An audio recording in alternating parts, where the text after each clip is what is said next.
What's going on, folks? How you doing today? This is Frank and Sean, and we're here with History and a Drink.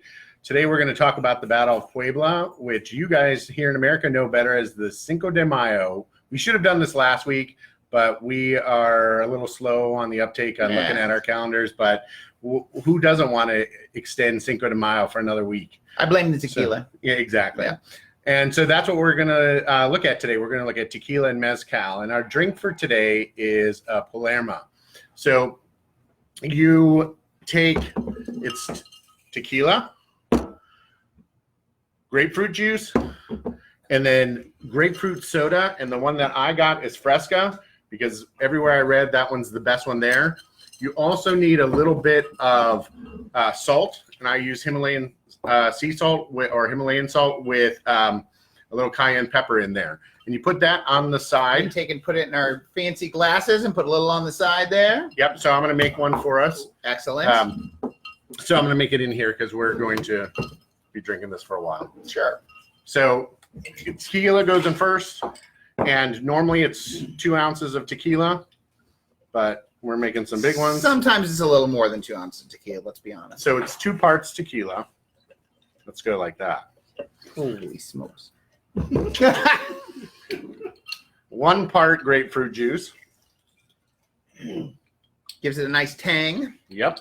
And then 2 to 3 parts of the Fresca. And you just pour it in there. Stir it up a little bit. Give it a little swirl. And we add to our glasses, so we're ready to go. And so we put our Himalayan sea salt or salt on there, and here we go. Cheers! Give it a try. Damn. Oh, that's good. Refreshing, very nice, good summery drink. Exactly. Yep. Exactly. So especially down here, or realistically for us, it would be a winter drink because grapefruit would be in season around Christmas and stuff like that. So when you're down here on spring break or over winter break, have a Palermo. So today we want to talk about the Battle of Puebla. So it actually is probably the most important Mexican battle in American history because it deals with the Civil War. So when we look at Mexico gained its independence around 1820 from the Spanish. Okay. But they had some difficulties. We kicked their butt in the Mexican-American War, took a big chunk of land from them, and then we see that they have some economic difficulties that caused the loans from the Spanish. So they ran out of money. Exactly. So the Spanish, the French, and the English decided to invade Mexico in 1860. To get their money back because they had loaned it to them? To get their money back, actually just to renegotiate so the Mexicans would start paying their money back. So they invaded the port of Veracruz, which is down in the Gulf of Mexico, down towards the Yucatan Peninsula. And the 3 nations landed there and took the city. And now Veracruz was a pretty big port, right? It is. So, I mean, it's their most important port in the Gulf of Mexico at that time. And actually, when you look at the Mexican-American War, that's the first place that we took as well on the Mexican coast. And we worked our way from Veracruz to Mexico City. It's the most direct route. Do we have to make our way through all the Carnival cruise ships? Yeah, that are still stuck there. Yeah. All right. So the British and the Spanish get the Mexican government to renegotiate it and start paying. But the French, they're the French, right? So you have Napoleon III, who's in as the emperor at this time, and he's trying to make a name for himself. You know, you're named after one of the greatest generals. And he was his nephew, right? Yeah, his grandnephew.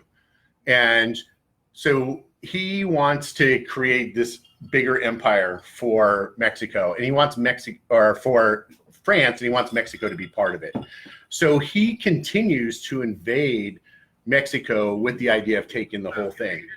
Now, in 1861, we started the American Civil War, and the Confederates were kicking the North's butt for the bulk of 1861 and 1862. Now, I'm a little biased. I grew up north. I'm a Northerner, and we won the war. All right. So that's the way that Which I war? look at The War of Northern Aggression? it. Yeah. The American Civil All right, War. all right, There okay, is no gotcha. war of Northern aggression or war between the states. Yeah. Right? It's the American Civil War.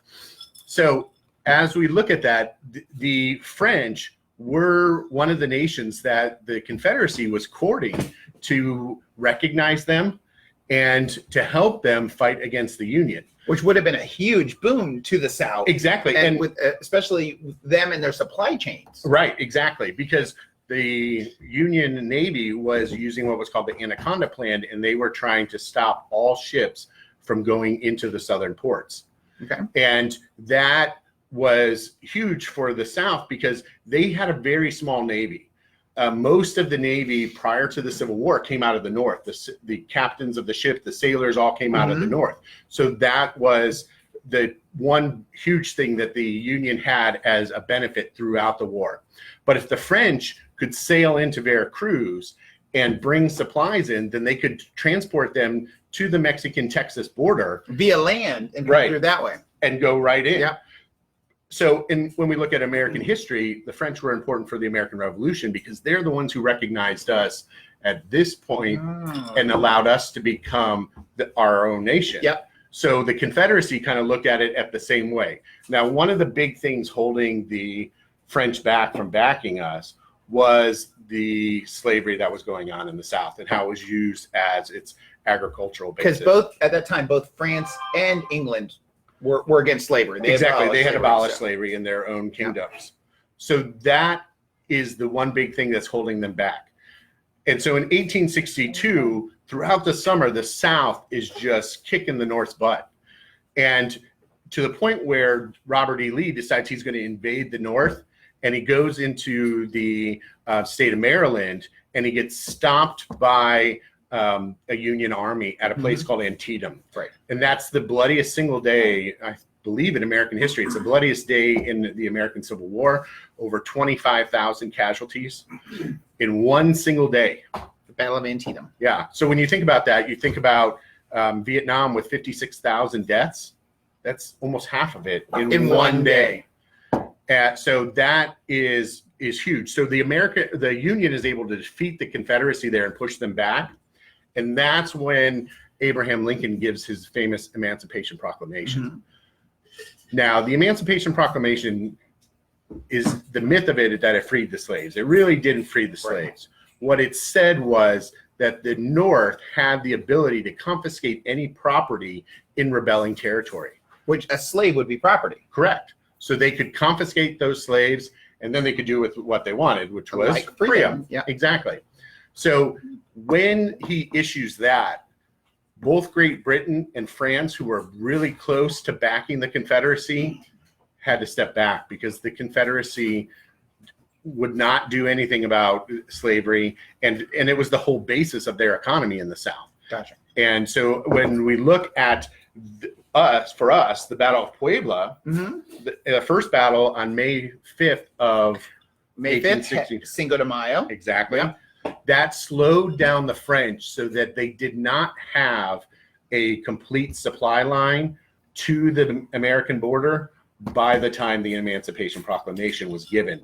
And so the French hadn't made that connection yet with the Confederacy to begin to work with them and bring in supplies. But had they won that battle, they may have moved on. They may have started that, and then once basically they'd be already in bed with the South, and that would be where, and our history could change dramatically. And it was only 13 days that made the difference because the French attacked. The second Battle of Puebla was May 18th, and the French defeat the Mexicans there and begin to push on. So that 2-week period was just enough to make it where the Union was able to give the Emancipation Proclamation and really change all of American history. So now when we look at May the 5th, though, so May the 5th, I've always been told it's not celebrated as heavily in Mexico as it is here in the US. The city of Puebla celebrates it, and the region that it's in celebrates it, but the rest of the country really doesn't because it was just one battle, one victory. All right. And it's a victory over France. And who hasn't beaten France? Exactly. All right. So that is the key there. So when we look at the drinks from the region, though, tequila is a Mexican drink. It has to come from a special region. The drink of that region, though, is mezcal. And that's one of the other things that we have for you guys tonight. So we had on our list both tequila and mezcal. Yep.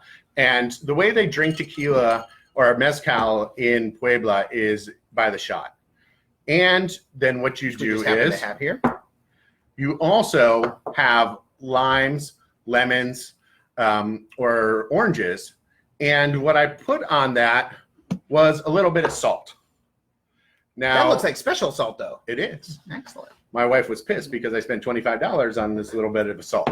Jan, it's totally worth it. I promise. All right. So what makes this salt special is when we think of mezcal, all right, at least when I was in college, the only mezcal you could get was Monte Alban. And it kind of is in a pyramid-shaped bottle. And at the bottom of it, it has the worm. Right. Yeah. And that we thought we were really cool in college when we would get down to the bottom of that. And then whoever was that drunk then got to eat the worm. Well, this salt has the worms ground up into it. Oh. Along with the little spices as well. So that's the way that they drink it there in Mexico. Excellent. So we have a little studio audience. We do have a studio audience. Say hi, everyone. Hello. And we've got mezcal for everyone here. We're going to all do a shot together. And also for you all at home, we'll do a shot together with you as well. Exactly. So we'll give you a second to get your glasses filled.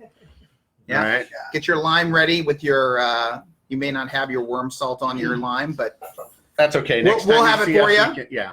Next time you see us, we can share a little. We'll share a little bit with you. We got plenty. Exactly. So, all right. So the true story of Cinco de Mayo, guys. Cheers.